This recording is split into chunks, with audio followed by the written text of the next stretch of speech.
In this video, you'll find out about Andrzej Sapkowski's involvement in The Witcher Netflix, and we'll find out what he had to say on a recent featurette put out by Netflix in advance of the series dropping on December 20th, only a few days away.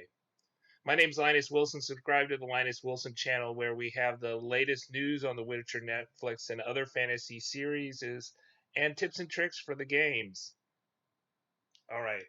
So, Andrzej Sapkowski has, he's, I think he's kind of a sarcastic kind of guy, and a lot of times his comments are taken out of context. But he has generally a bad reputation among gamers because he, for example, has said that he never intends to play the games and never has time to do that. And he's not said anything complimentary about the games, but that could be mixed up with the fact that he got a very small sum of money back in 1997 from Metropolis Software.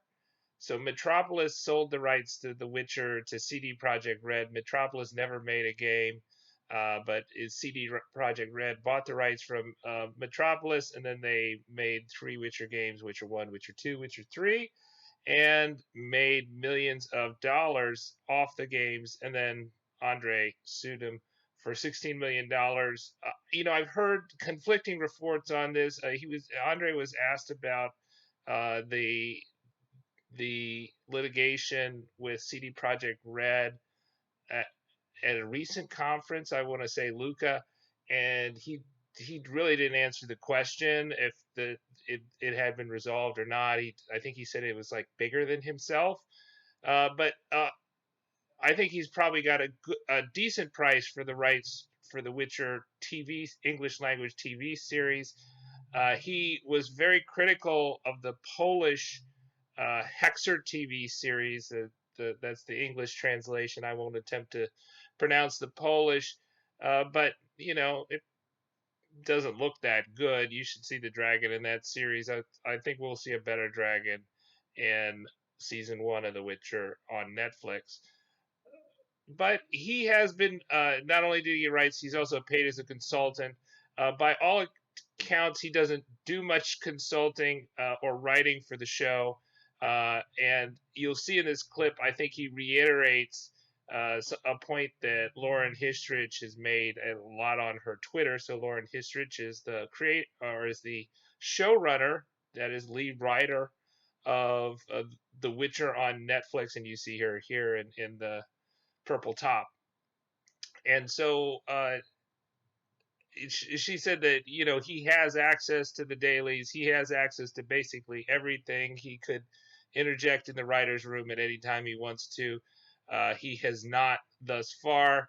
And I think the phrase that kind of stands out to me in this interview, you'll see in a bit, is that you cannot judge the soup by the groceries. So he is saying that he's reserving judgment on the Netflix series, which they're spending like $100 million on,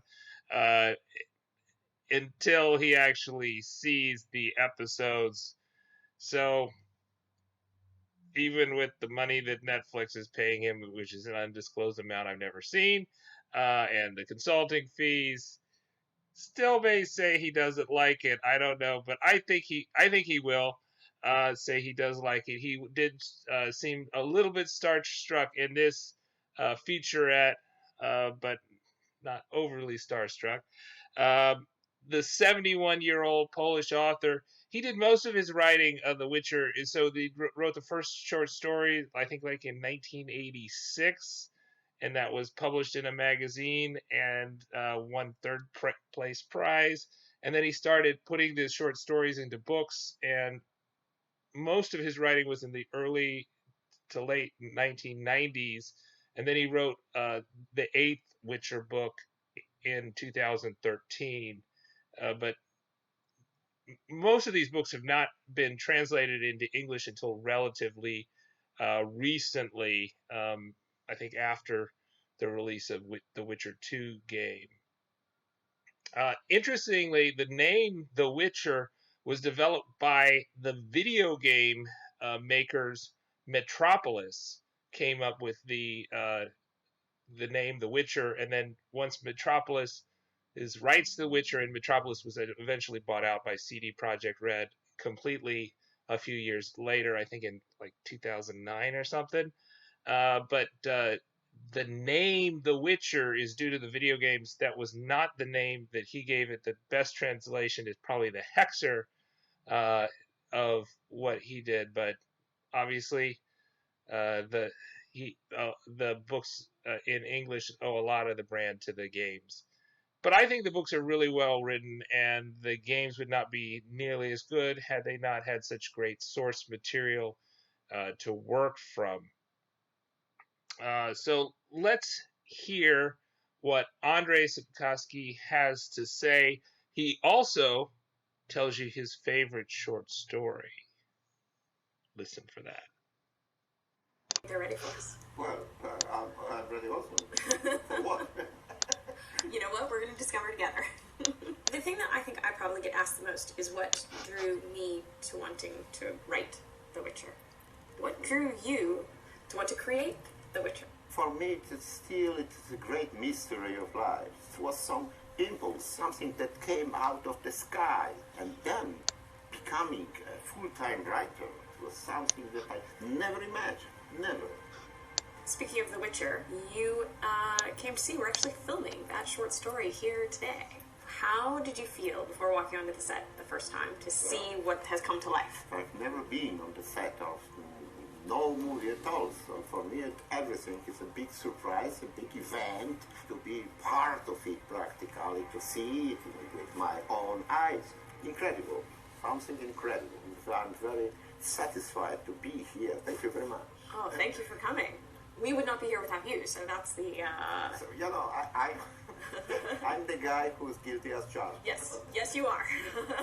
Is there anything that you are worried about the adaptation of? Is there anything that you are scared to see brought to life? No, I'm not scared at all, because I know perfectly well, being an old guy and you see, that you cannot judge the soup by the groceries, you know.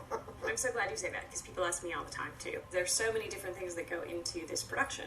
You brought up casting, obviously there's the scripts that we write, and then it's what's actually happening here every day, which is all of the little tiny pieces that are coming together, the sets that we're on, the action that we just saw. All of that will come together, but it can't be judged until it's a product. Right now it's just pieces. Are there any stories from the first two books, Sword of Destiny and The Last Wish, that you really look forward to seeing adapted, that you want to be adapted? Do you have a favorite one?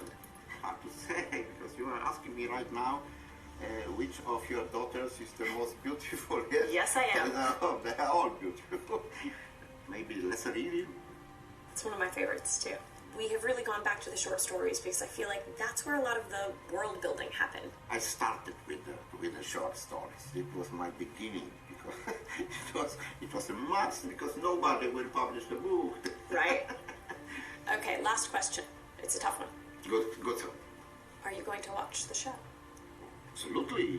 Of course, I wait. I'm not an impatient guy. I would like to have a soup, not the groceries. Maybe we'll watch it together at one point. Okay. That's a deal. That's a deal.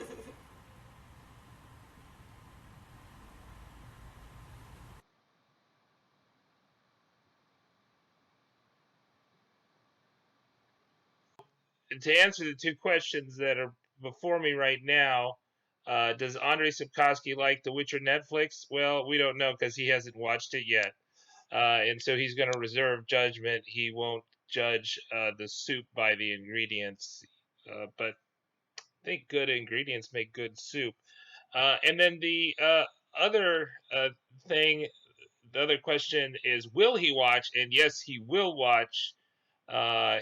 He promised Lauren Hissrich that he'll watch. But you got a little in that interview of the fact that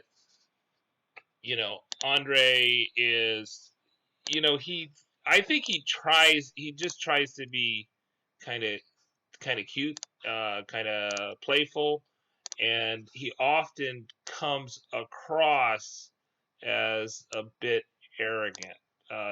So if you kind of quote him without actually looking at the video, the quotes sound a lot worse than the actual than I think he actually meant it. So, for instance, right here, if you're gonna create a sensational headline about what Sapkowski said, he was like, "Well, Lauren and everybody on this $100 million one season production works for him or owe their job to him." Um, that sounds a little over the top. Um, you can, I think the other things that you see is he's rocking the camo there. That's interesting. And the other thing I thought was you might want to take note is Tomek Baginski is kind of responsible for pitching the series to Netflix. And so while Lauren was hired as the showrunner, Tomek was kind of one of the early guys, and he's a Polish, and he also worked for CD Projekt Red, and did some of their story in the Witcher games. So I think it's an interesting little interview. You get these interviews now and again. He does make the rounds of the Comic Cons. He was at Luca, and he's involved with the production as much as he wants to, and it sounds like he doesn't much want to. The 71-year-old has other things he would like to do than be in the Sturm and the day-to-day grind of production. So they're going to be filming season 2, according to Redanian Intelligence, the website. They're going to start filming it in mid-February.